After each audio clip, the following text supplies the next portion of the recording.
Hi, I'm Kim Faris, and we're here at the National Museum of the United States Air Force, and we have quite a treat today. We are going to go on an extraordinary tour of this amazing museum right here in our hometown. Joining me today is the curator of the National Museum of the United States Air Force, Jeff Duford. And Jeff, where are we right now? Hi, Kim. We're so glad you're here. We are in the National Museum of the U.S. Air Force's new fourth building.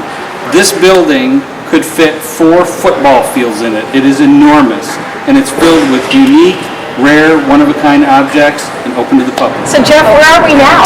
We are standing on the overlook for the Cold War Gallery, and this is an enormous building. It's more than 220,000 square feet, and it's filled with icons of the Air Force during the Cold War. And it includes things like our B-36, which has a wingspan of 230 feet. It could carry 80,000 pounds of bombs and had a crew of over 20 airmen. Pretty amazing aircraft. It could stay in the air for more than 20 hours, and there are only a few that are still left in existence. We also have the B-58, which could go 2 times the speed of sound, and that particular B-58 set speed records. And then on the other side here we have some icons.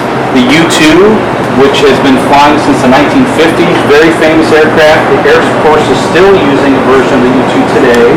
And down in the distance, that black SR-71, which is incredibly exotic, incredibly fast aircraft. It had a perfect record, none ever got shot down. There's really been no aircraft that's been built then or since that's anything like the SR-71, very mysterious. And then in the distance we see a B-2, and we have the only B-2 on public display in the world here in this gallery. And it was a structural test vehicle that was used to test the lifespan of the airframe. They actually bent the wing and broke it, and then they gave us this broken airplane, but our whiz-bang restoration staff put it back together. You can't even tell that it had been broken, and here it is on public display. Getting ready to get inside of a C-130E, and this has been the backbone of Air Force medium airlift for more than 50 years. So we can go inside of one of the type of airlifters that the Air Force is using now. And this particular C-130 was involved in a very highly decorated mission that happened in the Southeast Asia War in the early 70s. Let's go inside. Okay. So here's the cargo bay of the C-130, and if you look on the floor, you see these rings, and that's used to secure cargo. And what you're standing on right now is a ramp that paratroopers or special operations would jump right off this ramp and to deploy their parachutes. It could carry cargo, it could carry personnel. You can see the seats that tuck down. There's also an access door here.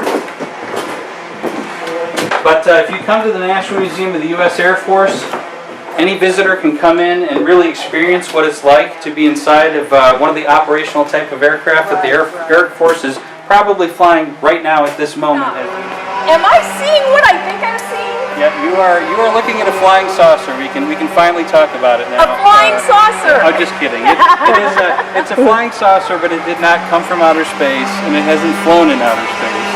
It is an Avrocar, and the Avrocar was designed originally to lift vertically and then somehow fly supersonically. It was a concept that really wasn't possible, rather fantastic, but it showed some promise as a hovercraft because the idea was, when it gets about 2 feet off the ground, it can hover, and that appealed to the U.S. Army. So the Air Force worked with Avro Canada to develop this as a vehicle for the U.S. Army as a hovercraft. Unfortunately, it was still very unstable, and it did something called hubcapping, which like when you throw a hubcap or a frisbee on the ground, it kind of rolls like this.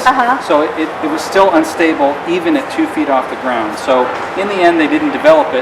This is one of the vehicles that with modern avionics, it might be possible to make it stable, but it just wasn't the time. But here it stands as a testament that the National Museum of the U.S. Air Force indeed does have a flying saucer on public display. I love it. So now we have the answer to the age-old question. It's a SAM-2 6000. This is Kennedy's flagship aircraft. It flew him to Dallas and flew his body back after he was assassinated. This is the aircraft that Lyndon B. Johnson took the oath of presidency on. A very famous photograph took place on this aircraft. It also was the aircraft that took President Nixon to China in 1972 for the very famous opening of relations with Communist China. This is really a very special artifact that is one of the true gems in our collection. And it's another aircraft that we can get on, and visitors can see all these spaces and stand in the spot where Johnson took the oath. Let's go see. So this is the interior of SAM 26000, and you can see the cockpit is behind you. And it's got the position for the pilot, the co-pilot, and the navigator. And this aircraft was built in the early 1960s. Now the interior has been reconfigured a few times, so it's not exactly as it was when President Kennedy flew in it. But we have exhibit placards that kind of note where things were when he was the president. Here's the galley in the front. Actually has two galleys, and then on the right-hand side here we have the communications center.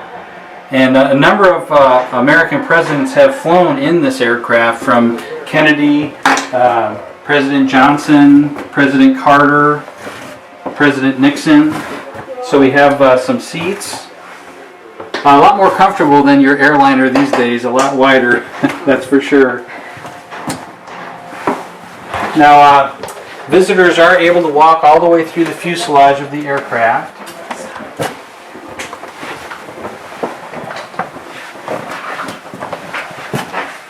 So this is the presidential office and meeting rooms in here, pretty wide open. You can see the kind of vintage telephones. And an older style TV. This is long before flat TVs.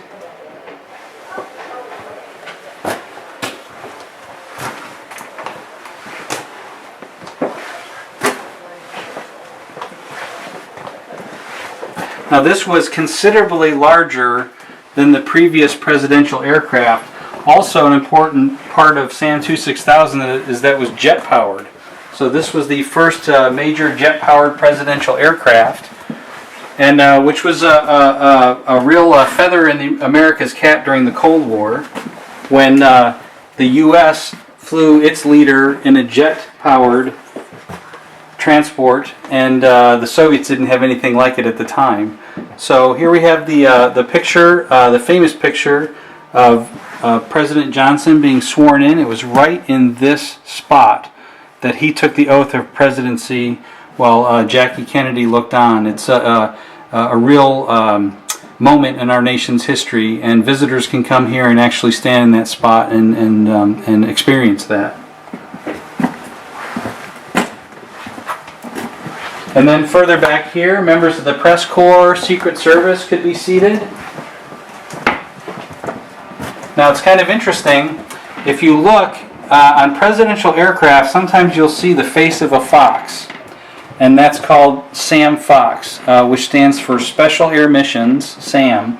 And the SAM Fox folks are in the 89th Military Airlift Wing, and we just can't say enough about the professionalism, the talent of these professionals.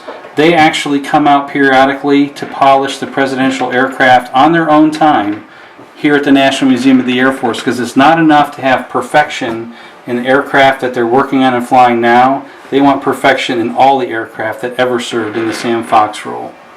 They're really fantastic. Some additional seating in the back. And then here's the rear galley. We have the lavatories in the back, and then right here is where President Kennedy's coffin, where his body was placed to bring his body back from Dallas. The crew was certainly not going to put his body in the cargo hold, so they made a space here, and so this is where his body laid for the flight back to Washington, D.C. Jeff, this is really just the tip of the iceberg, and there's so much more to see in the Presidential Gallery. So can we pick it up where we left off? Absolutely. With all the wonderful things we've seen with our trip today, we've actually gone through a lot less than a quarter of the entire museum. So much more to see. Let's pick this up again. All right, that'll be great. So something to look forward to.